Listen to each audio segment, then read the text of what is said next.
Bismillahirrahmanirrahim. Assalamualaikum warahmatullahi wabarakatuh. Alhamdulillahilladzi ja'alana bi nikmatil imani wal islam. Wassalatu wassalamu ala sayyidil anam Muhammad ibni Abdillahi sallallahu alaihi wasallam. Amma ba'du. Pemirsa Jawara Channel dimanapun berada, puji dan puja serta kita panjatkan kehadirat Allah Subhanahu wa Ta'ala. Salawat dan salam tetap kita sanjungkan kepada Rasulullah Sallallahu Alaihi Wasallam. Saat ini kita tiba saatnya untuk sampai di bulan yang penuh dengan ampunan. Sejatinya bulan Ramadan di dalamnya itu ada suatu rahasia, yang mana rahasianya ada 4. Karena Allah Subhanahu wa Ta'ala berfirman, A'udzubillahi minasyaitonirrajim, Bismillahirrahmanirrahim. Ya ayyuhalladzina amanu kutiba alaikumusiyam kama kutiba alal ladzina min qablikum la'allakum tattaqun. Inti daripada puasa di bulan suci Ramadan adalah mencetak manusia agar menjadi manusia yang bertakwa. Nah, takwa ini mempunyai 4 kriteria. Orang yang takwa adalah mereka yang selalu bertawakal kepada Allah. Hidup, mati, ibadah, semuanya ia pasrahkan kepada Allah Subhanahu wa Ta'ala. Yang pertama, anak tangga pertama untuk menggapai takwa adalah tawakal. Kenyataannya saat ini Anda dan saya sama-sama satu nasib.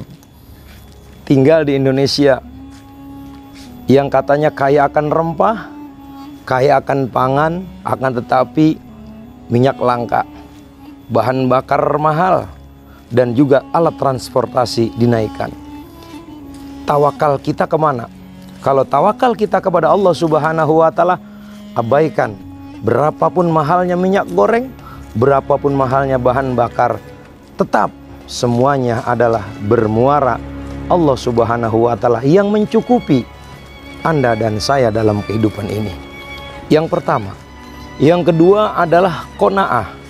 Ketika orang yang menjalankan ibadah puasa, mereka harus merasa cukup apa yang diberikan oleh Allah, rizkinya, dan juga menerima nikmatnya, juga tidak melupakan daripada syukur dan sujud kepada Allah Subhanahu wa Ta'ala.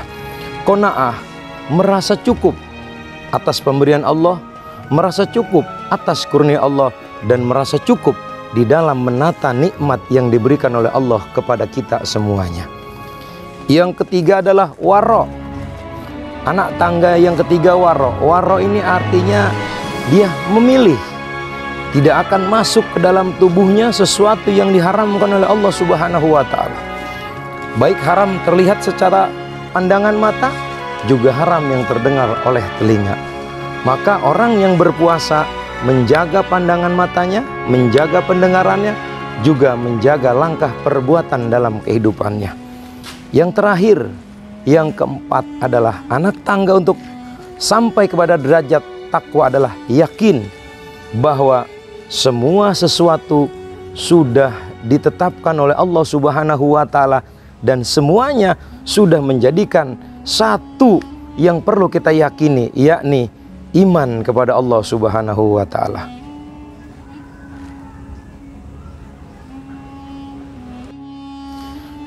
Pemirsa, saat ini Abi sedang berada di Saung Ranggon, bilangan wilayah Setu, Kecamatan Setu, Kabupaten Bekasi. Saung Ranggon konon adalah satu peninggalan, yakni dari peninggalan orang-orang wali, mobil khusus daripada Pangeran Rangga, putra daripada Pangeran Jayakarta.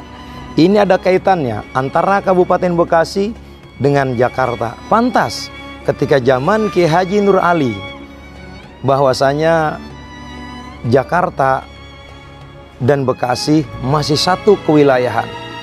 Dari itu Abi memberikan satu informasi bahwasanya bilangan Setu ini ada satu saung sejarah yang mungkin barangkali banyak yang belum mengetahui tentang peristiwa dan juga tentang berdirinya. Di sini ada keterangan yang akan memberikan satu penjabaran bagaimana berdirinya ini Saung Ranggon dan juga adanya Saung Ranggon. Saung Ranggon ini filosofinya kita lihat bangunannya tinggi dan bawahnya punya kolong, namanya Ranggon. Kalau orang Bekasi itu Ranggon nyebutnya. Filosofi dan analogi yang kita ambil bahwasanya untuk sampai kepada Allah Subhanahu wa Ta'ala kita harus mendekat. Pertama, mendekat kepada guru, mendekat kepada orang-orang wali, juga kita mendekat kepada Rasulullah Shallallahu Alaihi Wasallam. Bagaimana Ibroh ketika kakinya sangat tinggi? Artinya kaki ini adalah penopang, kekuatan, juga sebagai lambang untuk langkah. Tinggi langkah itu bukan berarti sombong. Tinggi langkah berarti selalu dia melangkah ke tempat yang lebih baik, yang lebih baik, yang lebih baik, sampai dengan yang lebih baik, hingga ia mendapatkan kebaikan di dalam menjalankan ibadah di bulan suci Ramadan. Pemirsa Jawara Channel Indonesia, saat ini kita tahu bagaimana fenomena yang terjadi di bilangan negara kesatuan Republik Indonesia.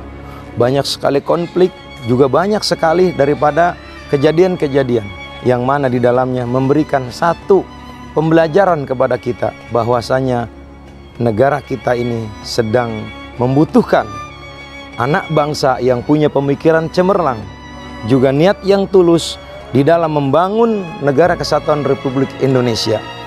Bisa dengan memperbaiki daripada akhlak, juga bisa dengan memperbaiki pergaulan, juga bisa dengan melakukan daripada satu pendekatan kepada alim-alim ulama, kepada para pemikir, juga kepada orang-orang yang punya wawasan untuk membangun bangsa dan negara.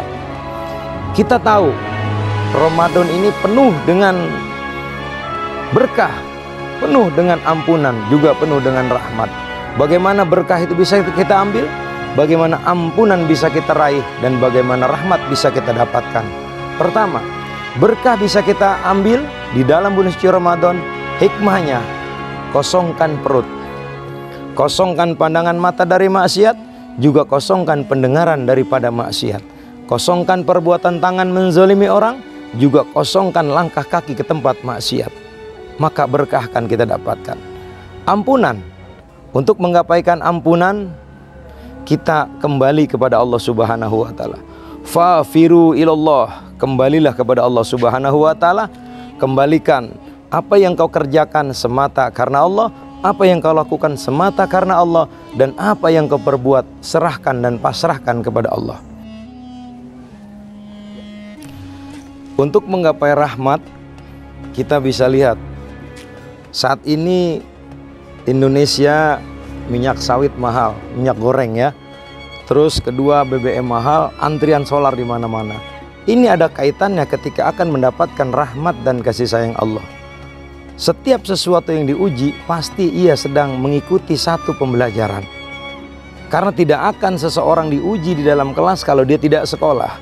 Kebanyakan sekarang orang ini berbicara, oh saya sedang diuji, saya sedang mendapatkan ujian. Ke masjid nggak pernah, majlis taklim nggak pernah, berbuat baik nggak pernah, berkumpul dengan orang-orang baik tidak pernah. Ngomong ujian.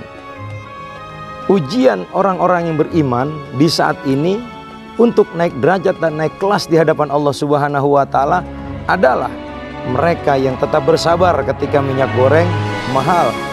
Mereka tetap bersabar walaupun dalam antrian solar. Mereka tetap bersabar walaupun guncangan ekonomi di sana sini. Karena sejatinya orang-orang yang sabar dan sabar adalah tingkatan 99 di dalam Asmaul Husna yang paling akhir, ditutup dengan Jalla Jalaluh. Engkau tidak bisa sabar kalau tidak kesabaranmu ditolong oleh Allah. Engkau tidak bisa bersabar kalau kesabaranmu tidak dibantu oleh Allah Subhanahu wa Ta'ala. Maka berdoalah pada saat ini di bulan yang penuh berkah dengan penuh hikmah, dengan dikuatkan kesabaran oleh Allah Subhanahu wa Ta'ala. Allah Subhanahu wa Ta'ala memberikan kepada kita satu tongkat dalam perjalanan, ada di dalam Al-Quran. Al-jannatu uiddat lil muttaqin. Surga disediakan bukan untuk kiai. Maaf, surga disediakan bukan untuk santri. Surga disediakan bukan untuk para wali, tapi al-jannatu uiddat lil muttaqin. Surga disediakan untuk orang-orang yang bertakwa. Semoga ada hikmah dalam pertemuan kita kali ini, dan selamat menunaikan ibadah puasa, selamat menggapai hari kemenangan, yakni hari yang dijanjikan mendapatkan 2 keuntungan bagi orang-orang yang berbuka puasa.